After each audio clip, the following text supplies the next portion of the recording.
Hey everyone, welcome. I'm Irene Pasternack, teaching for Northwest Parkinson's. I see familiar faces in all the windows, so I'm glad you're all here today.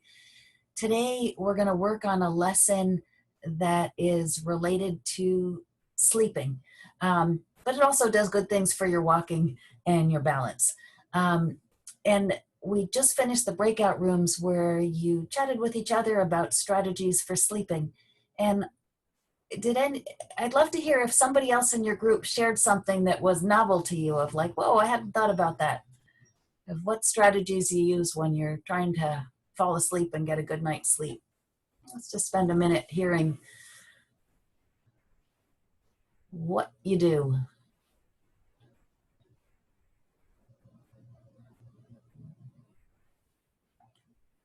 I listen to recorded novels at night. Okay, recorded novels. And do you fall asleep while it's still playing? Oh, yes.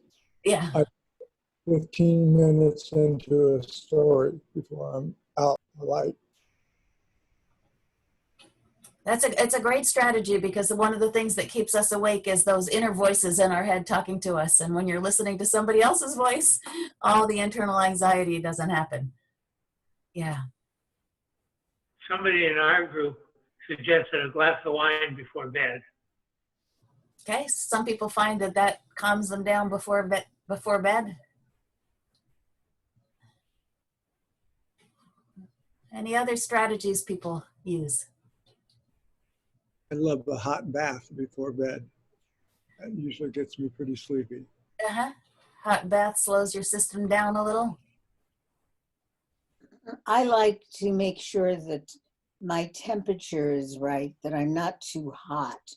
Because if I'm too hot, my creature comforts have to be right before I can sleep. So, and when the weather gets hot, luckily we don't have that much hot weather for those of us who live in the Northwest, but cool shower before bed or something to, yeah. There goes my phone. Sorry, Scott. Merwin told us about melatonin patches. I'd never heard of that before, where instead of taking a melatonin pill, you put a patch on your neck or on your shoulder or something. Are those a prescription, Merwin? Or something you can get at the pharmacy? Amazon. Amazon, okay. All right. So let's go ahead and get started. And to start, we're going to do some scans in standing first. So come on up to standing.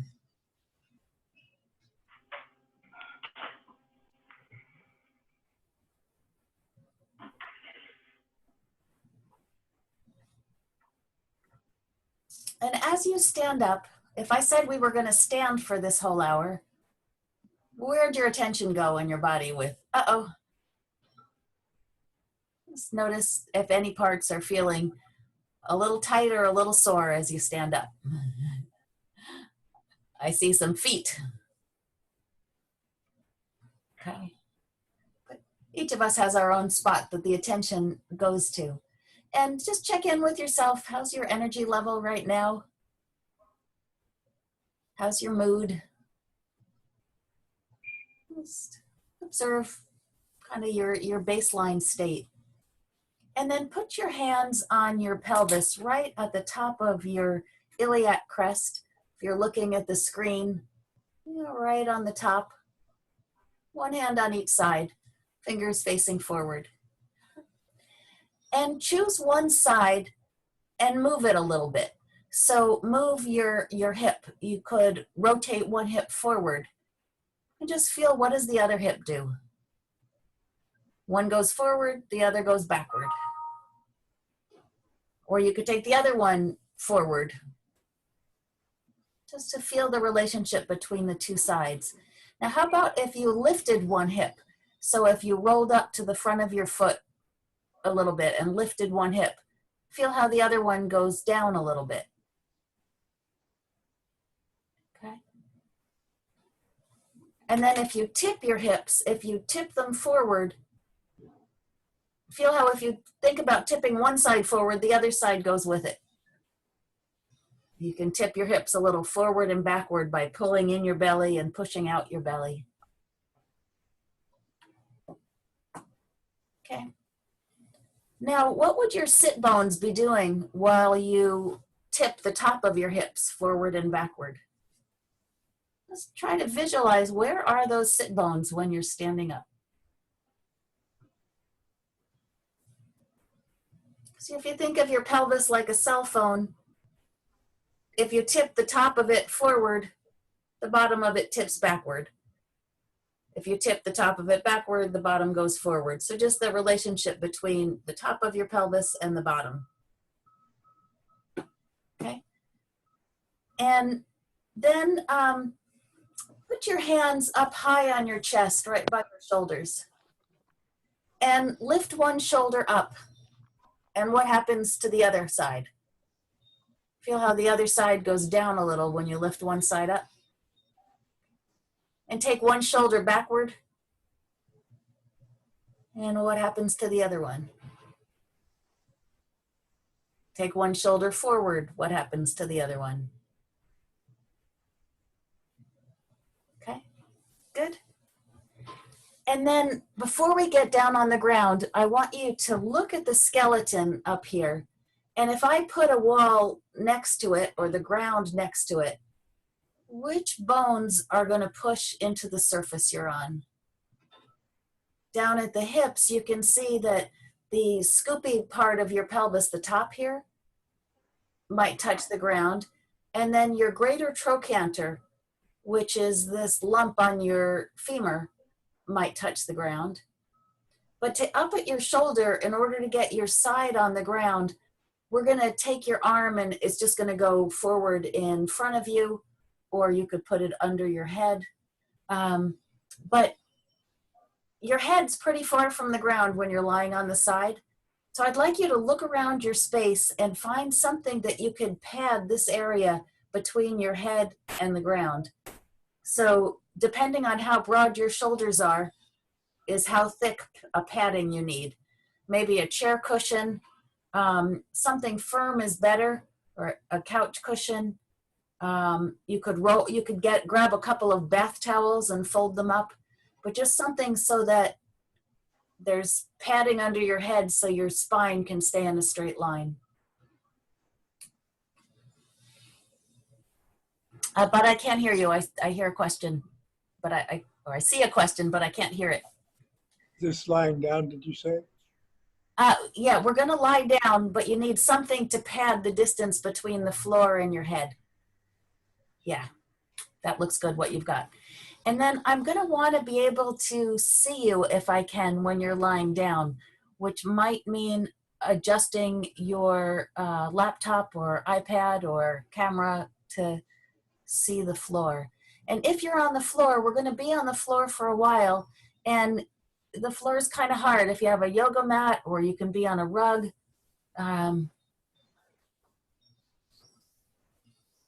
Or you can grab a couple bath towels or a blanket.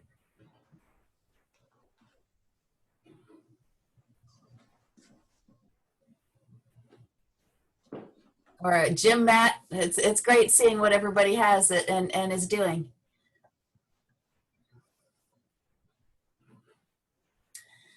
And come and lie for a moment on your back on the floor. And raise your hand if you're not going to lie on the floor, if you're going to try and do this lesson seated. Okay, we've got 3 people sitting. So when you're sitting, you're going to imagine that you're lying on the floor, and you're going to imagine your shoulders touching the floor and your hip is touching the floor.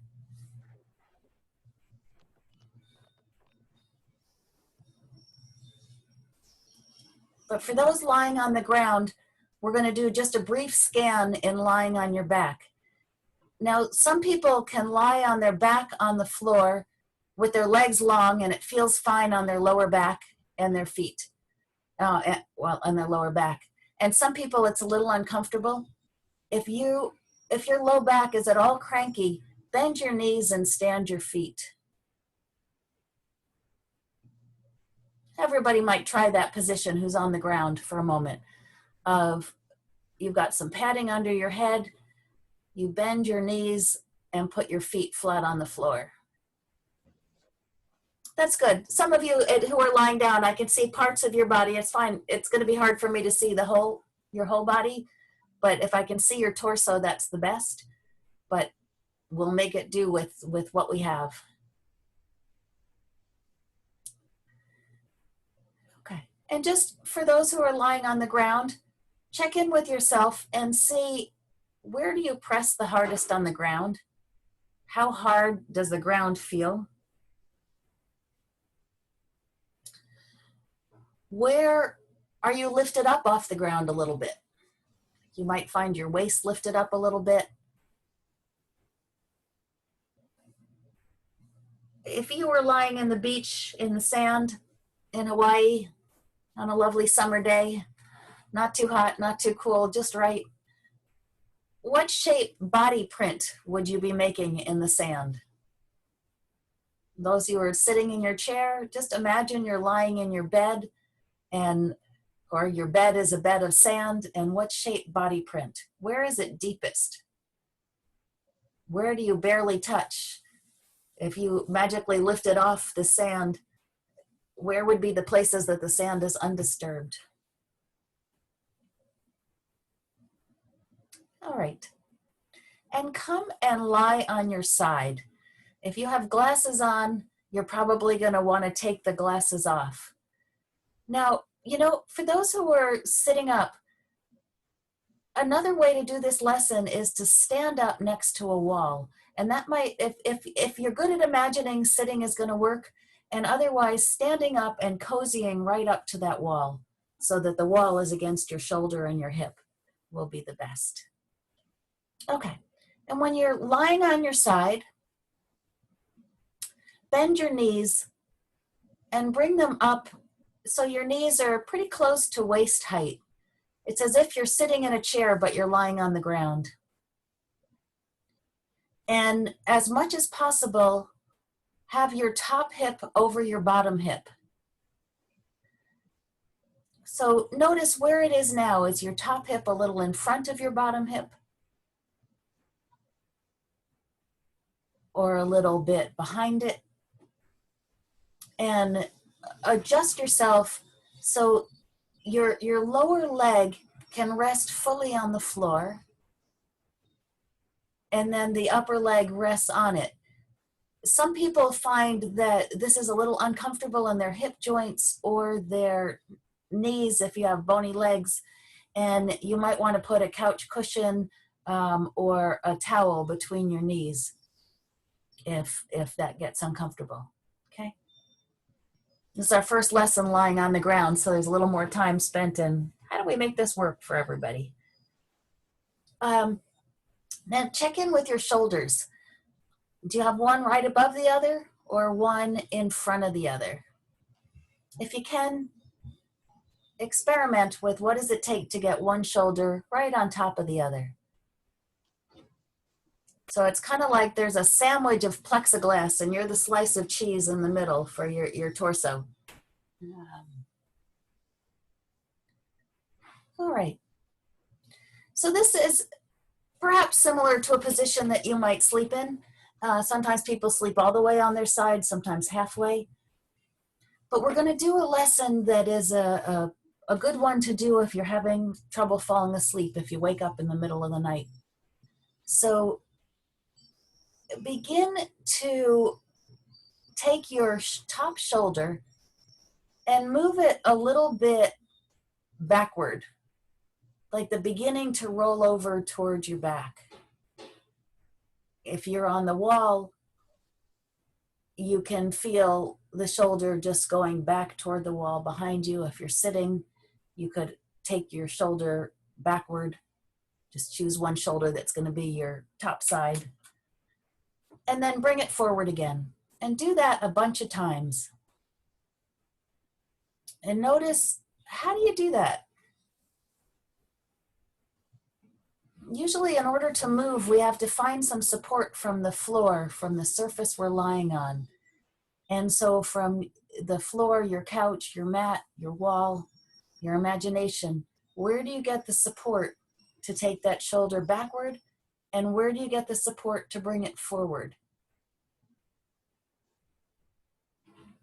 So there might be a way that it's your bottom shoulder that gets some support from the floor and lets your top shoulder go a little bit backward and back to neutral. That somehow the ribs under your armpit can roll on the floor, and that takes that top shoulder backward and forward.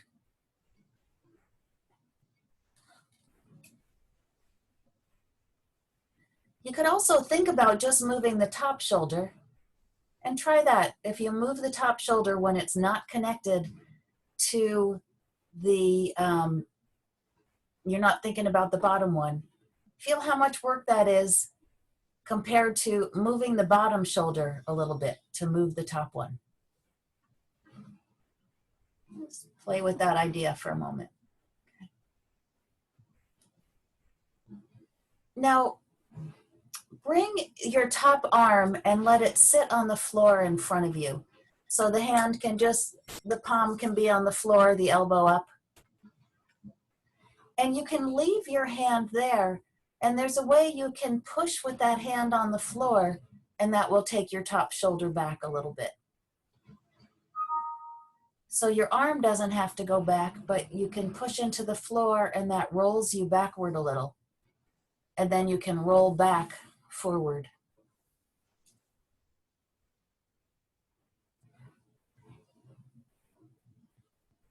Okay.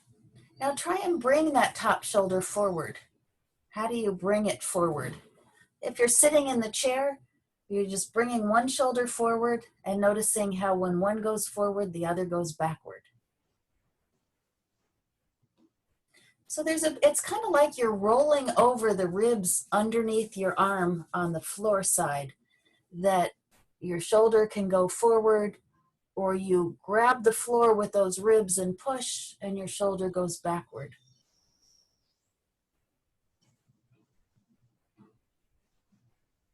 Okay. Rest for a moment. And any of these rests, if you want to roll back onto your back, go ahead. If you're okay on your side, you can stay on your side. And now begin to take that top shoulder and slide it up toward your ear a little bit. And as much as possible, let your arm either rest long so that it's long along your side and drapes over your bottom, or it's in front of you resting on the floor. But if you wanted to shrug that shoulder up, how could you shrug that shoulder up? It may be that you'd need to lift your waist a little bit off the ground. And if you lift your waist a little off the ground, that shoulder might be able to go a little headward.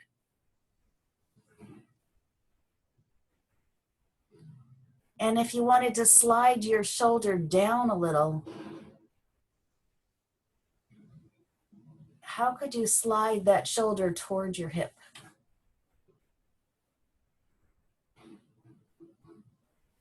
Or just a little up and down. Good.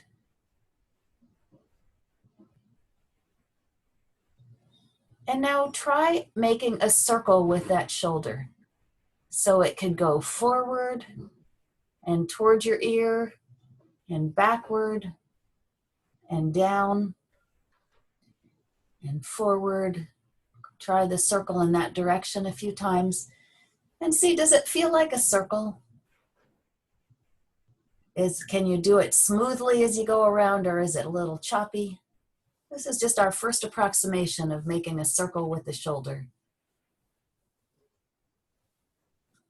And try in the opposite direction, going headward and backward and down and forward.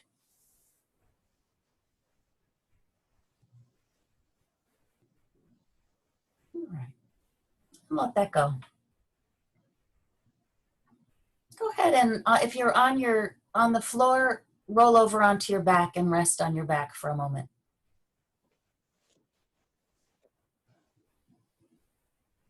And put your arms long by your sides. If you're sitting, let your arms hang by your side. And see if one shoulder is feeling a little lower than the other, a little more connected to the ground, somehow different, maybe thicker or thinner or wider or thinner.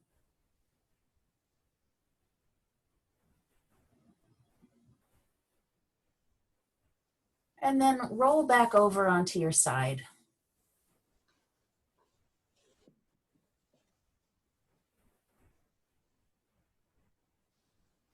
And bring your knees up a little bit so that it's like you're sitting in a chair. And your lower leg resting completely on the ground, your upper leg resting on your lower leg. And look down at your knees. Do they look like you're sitting in a chair, or are they long like you're standing? And try and bend your hips and your knees to bring the knees up as if you were sitting in a chair. Yep, but they can still lie on the ground. So the lower leg lies on the ground with the legs bent like that.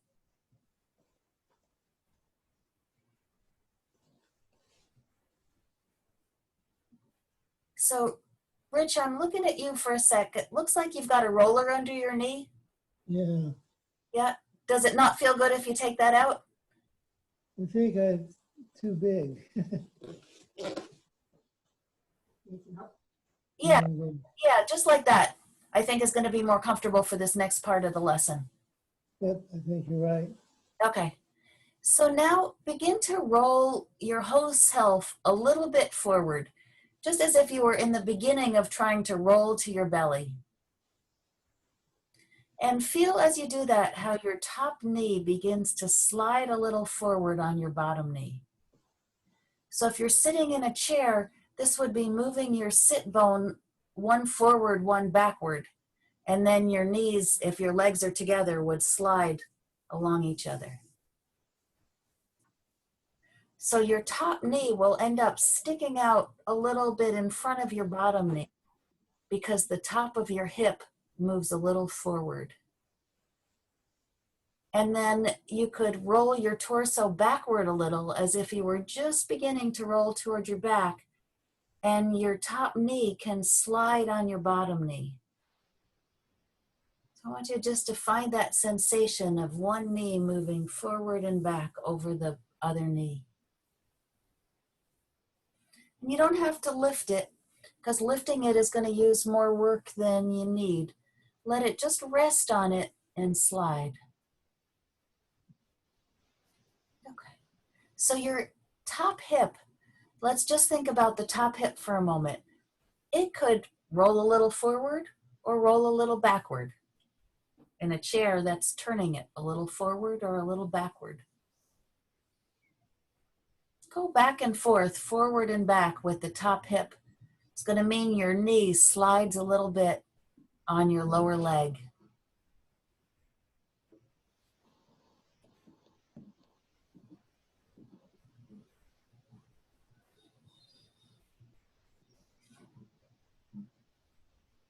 Okay, good.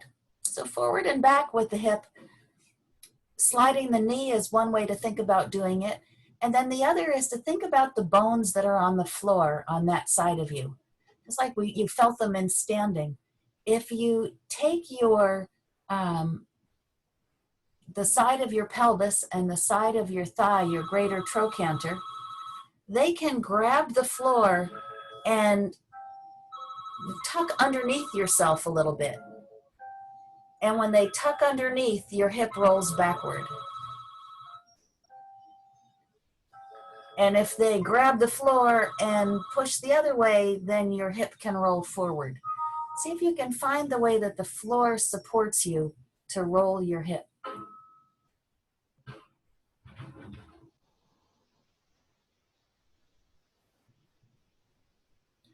And if you roll really far, your knee will lift. Don't roll so far. Keep it small enough that your knee can just slide on the other one.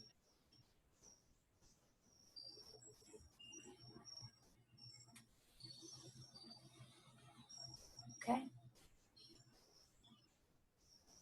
and rest for a moment.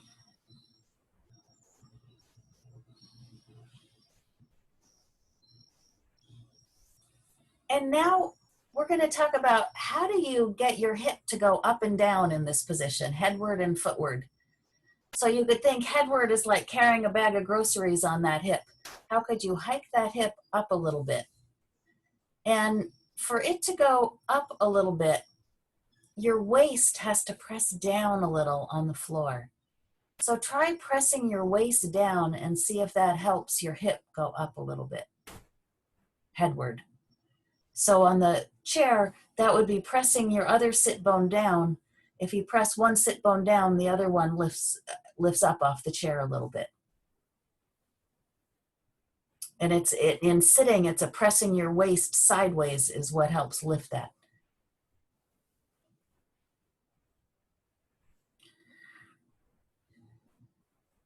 And then to take your hip to go down toward your feet a little bit, you have to lift your waist up, like you make a tunnel under your waist that your hand could fit through, or something could go under your waist. If you lift that up, your hip will go down.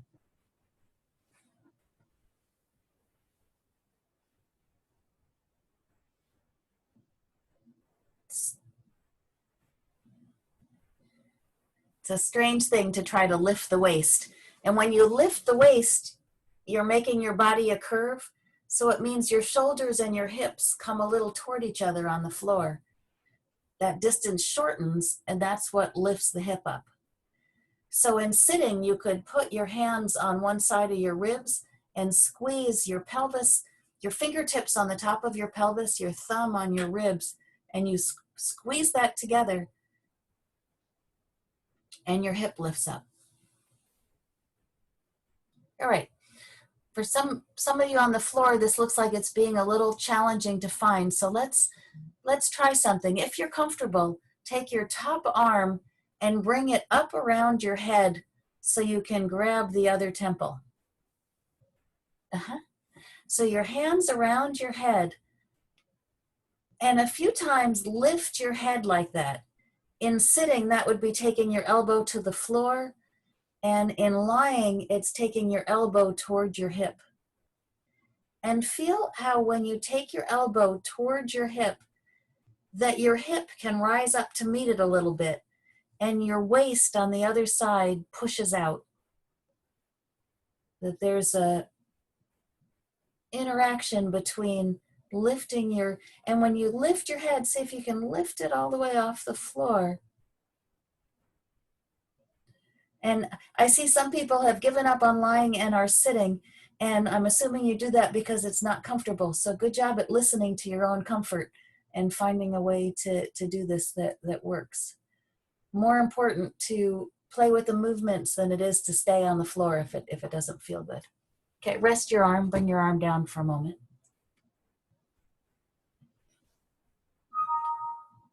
And once or twice, try and lift your top leg off your bottom leg. So in sitting, this would be taking your knee and making it as wide as you can get it on the one side. And in lying, you lift the leg and feel how your hip goes up and your waist can press into the floor. We're looking for how does the floor support that. Okay, good. Put your leg down and put your hand around your head again. And this time, lift your head and your leg so that as you lift your head and leg, your elbow and your hip come toward each other. You might find your legs a little easier to lift when you do that. And in sitting, you lift a sit bone off the chair as your elbow comes toward your sit bone. Good. Rest for a moment. Go ahead and lie on your back for a moment. Get off your side. Take those pressure points off for a moment.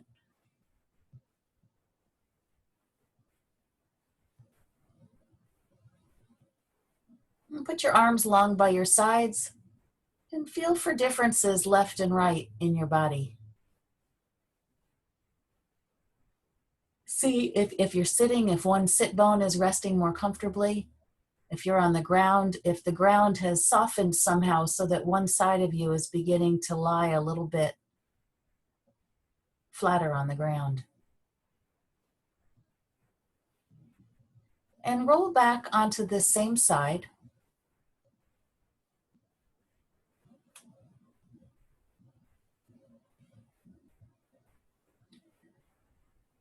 And see if there's a way that your bottom hip and shoulder found the ground in order to help you roll.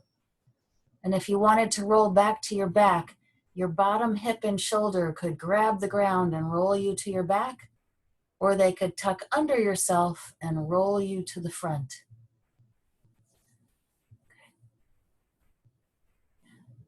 This is the secret to rolling over in bed. It's finding where do you touch the surface and grab it and push and pull with that part of you. Good. So now with that top hip, try and use your top hip and make it go in a circle. So it can go a little bit headward, a little bit forward, a little bit down.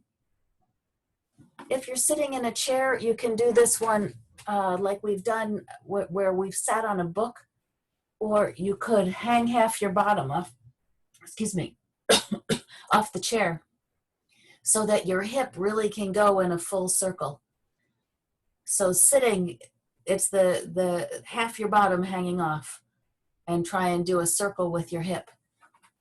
And lying, it's going to require to do the circle in lying that sometimes your waist presses into the floor and sometimes your waist lifts up. Sometimes your knee slides forward on your bottom knee. Sometimes your knee slides back. Try and let your foot rest on your lower leg. So don't lift it off. Just let it slide there. And your hip begins to make a little circle. And try it in the other direction. You might find there's a moment in this circle where you have to push your belly out to get the hip to move, and where you have to pull the belly in. See if you can find where it feels good to pull it in or out as you go.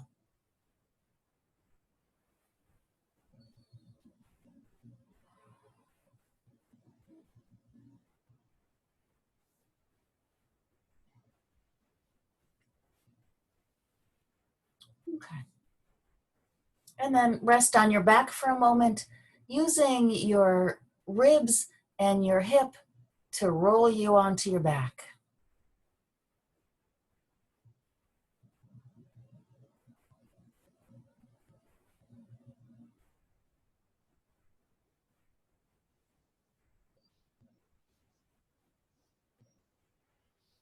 And take a breath in, see which side of you has more air.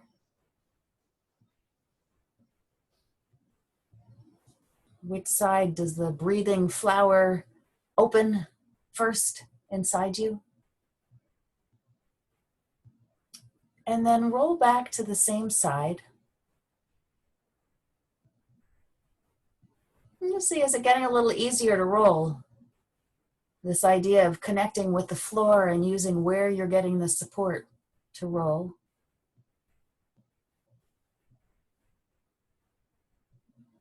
Bend your knees if they've straightened themselves out. Bring them up a little higher. And put your top arm alongside your body so it's resting on your hip. If you're doing this with half your bottom off the chair, just let your arm connect.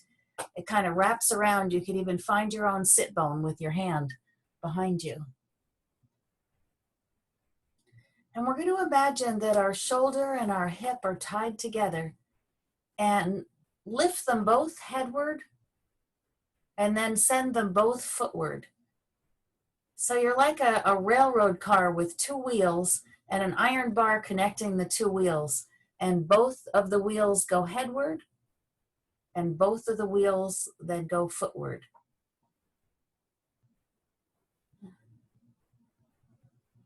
Strange movement. Okay.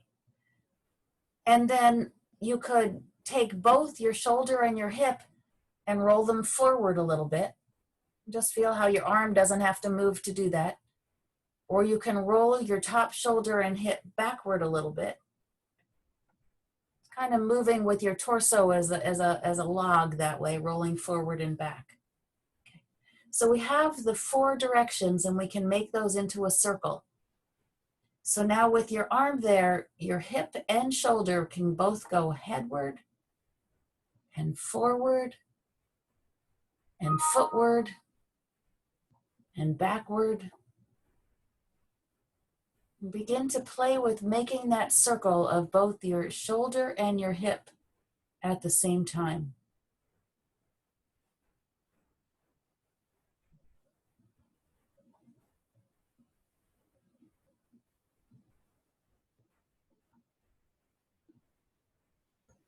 Try the other direction of your circle. And where are you driving that circle from? Is there a way you could drive it from your, wherever you have contact with the ground?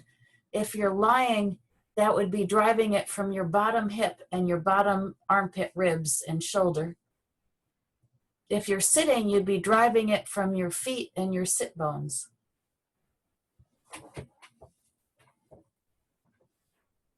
Okay, and roll over and rest on your back.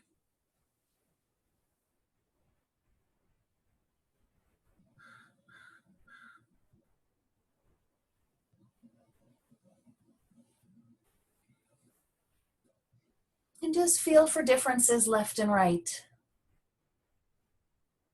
Does one side feel calmer, flatter, wider, longer? Just any sensations of difference.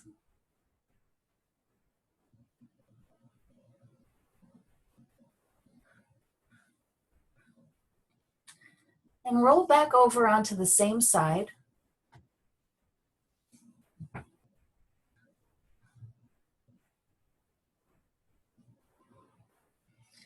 And this time, find a way to take your shoulder backward and your top hip forward. So your shoulder goes opposite your hip. You twist in the middle of yourself. If you're in a chair, shoulder goes forward as the hip goes backward, or vice versa. You could also try taking your shoulder forward and your hip backward.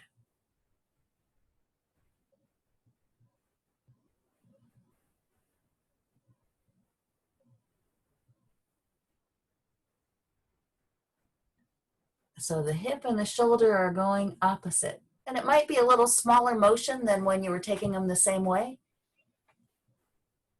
Okay, good. And then let that go and try and take your shoulder headward as your hip goes footward. So to do that, you're going to have to lift your waist off the ground a little bit.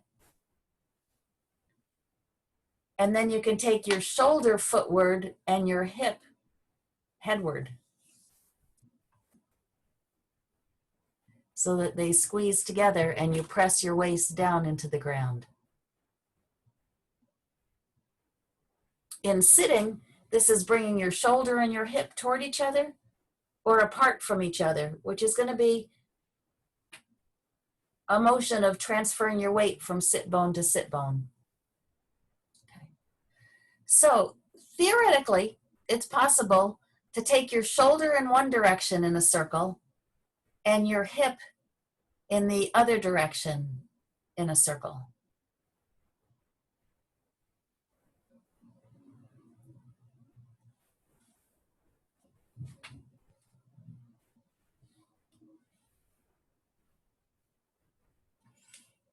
Give that a try. Most times when people start this, it doesn't happen the first time you try. And I find the easiest way to reset it to start is to take my shoulder forward and my hip backward. And then from that position, bring them together and apart. Just try to visualize those 2 circles going opposite. Good. And then roll over and lie on your back if you're on your side. Now, if I try this lesson during the night, I never get this far in it. But I just try and lie in the bed and make a circle with my shoulder, a circle with my hip, 2 circles going together, and 2 circles going in opposite directions. And then, again, I never get that far. It's kind of like Bud's technique of listening to a novel. You get about a couple of minutes in and the brain goes, if you're tired, you're out. Alrighty, if you're on the floor, roll up to sitting. Usually it's easiest to roll to your side and then to come on up.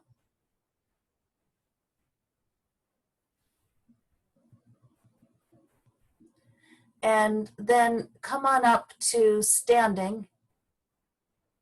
And take your time. For some people, there's a little moment of dizziness as you get up, so let yourself take that moment to get your blood pressure settled so you can stand.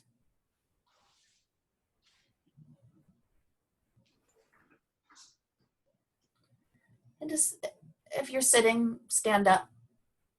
If you've been doing the lesson sitting. And feel, do you stand more on one foot than the other? Just feel, is one shoulder higher than the other? One side of your body more relaxed than the other? And walk around. I'm going to leave you lopsided today. I want you to enjoy your lopsidedness. The structure of this lesson is very simple. It's just build up a circle in each part, do them together, do them opposite. So if you feel too lopsided and you don't like it afterwards, you can play with it on your own to even yourself out. But just to notice which side feels a little bit more fluid in the walking.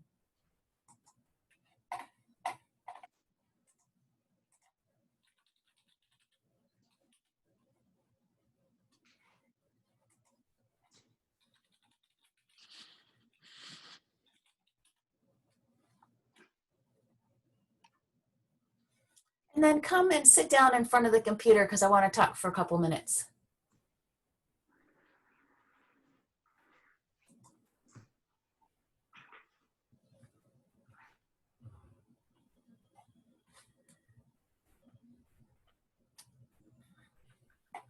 And I'm curious, since today was our first time trying a lesson lying down, how was that experience for you? What do you sense different after doing the lesson? Okay, so Bud, I see a thumbs up from you. Was it more comfortable? Some people love working on the ground because you get rid of gravity, and so it's more comfortable on your neck. Okay. Yeah. It was good working off the ground, I thought. And you can really feel how you have to push off the surface you're on. Yeah, some of the things you're used to doing them, but you don't think about it. Yeah. And the thinking about it really makes a difference because as automatic pilot stops working as well, sometimes you need the thinking of going, oh yeah, I'm stuck here in bed. If I use my surface on the ground and engage with it, I can roll over. I can get out of this position. Yeah. I thought it was more strenuous. It was harder workout. Okay. So something to know when we do the lessons on the ground, to try to do them with the same gentleness that you do them in sitting. One of the things during the lesson, I noticed sometimes you would like lift your leg or lift your arm. They're trying to allow the parts to be supported by gravity while they're moving. And that takes a little bit of getting used to. How do I do this as gently? So just something to watch next time and see, like, could you do the movement so small that it wasn't a workout? Because the goal isn't a workout. The goal is the sensation of when does it feel like good quality in the movement that we're looking for. And for those of you who did the lesson in chairs, did I give enough instruction so that you felt like you knew what to do? Okay, I see a thumbs up from Marilyn. Because I'd like to do some more of these lying down lessons. Maybe, I think what we might do is do more of these on Thursdays, and on Tuesdays always do chairs, so that people who really prefer one or the other could know which one to come to. But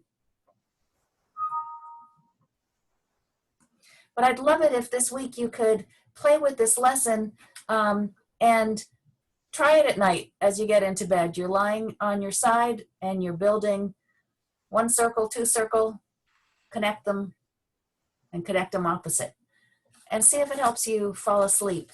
It's also a good way to take all the tension out of the body before bed, which really helps you sleep deeper.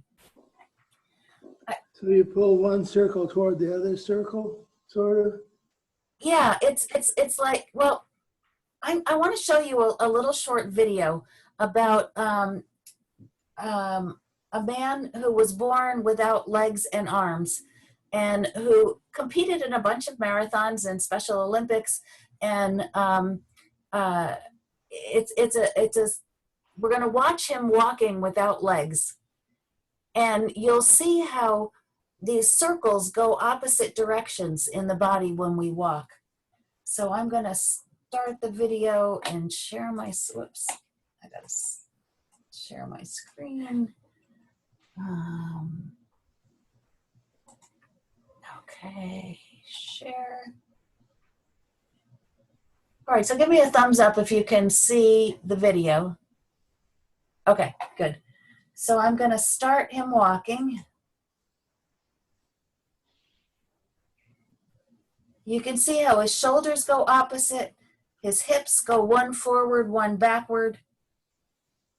There's a little lifting of each hip as he walks, a little lifting of each shoulder as he goes. That's the way all of our torsos are supposed to work when we're walking. And so this hip and shoulder lesson really gets those movements. Let me go back and show it again.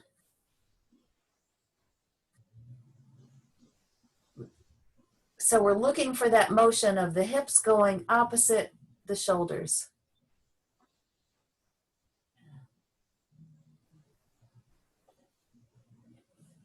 And you can see the sides of his body have to side bend. It's like this side shortens, lengthens. Whoops. Do it one more time. So we have to be able, and you can see his spine, the line that's drawn on his spine, how it curves back and forth. The shoulder up and down. It's like got everything that this movement today did in it to make the walking beautiful.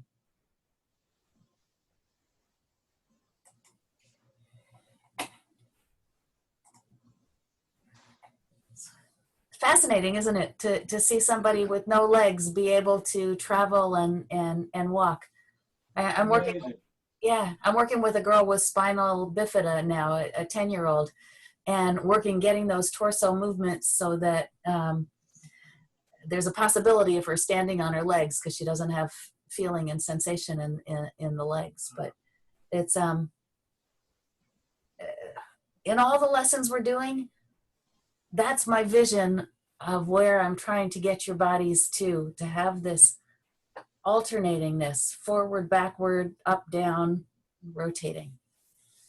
Like there's something about taking away the arms and legs so you can really see how it's the torso that is responsible for movement.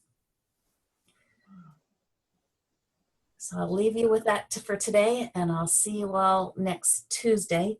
And next Tuesday, I'm planning on doing a sitting lesson that works with more on swallowing and throat congestion, and it will have some speaking parts to it. So that's what's coming on Tuesday. I think we should try getting horses. That would solve the problem. Yes. if you ride a horse, your torso has to do this movement. Your hips have That's to do right. that movement. That's why for kids with special needs, therapeutic riding is so beneficial, because they feel the horse's movement and it begins to get their pelvis to feel that up and down and circular movement. Sure. If you get a chance, I don't, are there therapeutic horseback riding for people with Parkinson's? I don't know if because you want to have a nice, gentle, well-trained horse who's calm with you. But yes, horseback riding is good for helping learn this movement. How many of you grew up riding horses? Okay. Yeah. For the rest of us who didn't grow up riding horses, it's like, really? But it is a helpful movement. Oh yeah, horses are great. So you could imagine as you're sitting there, the rocking in your chair a little forward and backward with your pelvis. Yeah. And then you could turn your pelvis a little bit. Forward, backward, turning, and then one hip up, one hip down. Those three components our shoulders need to be able to do, and our hips need to be able to do. And today we played with it in lying. Other classes we've done in sitting. Barbara, you've got a question. Yes, I remember a class you did sitting where we were like canoeing or kayaking.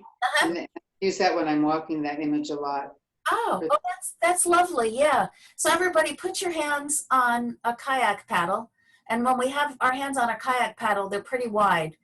So not in close, but wide, far apart. I gotta back up a little bit. And then one paddle goes in, and then the other paddle goes in. One paddle, and then the other. And see in the chair if you can feel the shoulders going opposite. Your torso has to turn so that that paddle can reach the water. I love that idea, Barbara, of cueing yourself with the kayak paddle as you're going for a walk. Everybody stand up. Just take another minute and walk with the kayak paddle.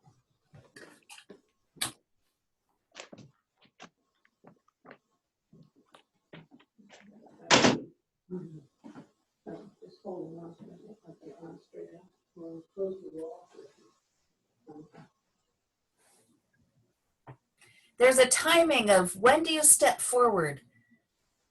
You step forward as your paddle is coming behind you.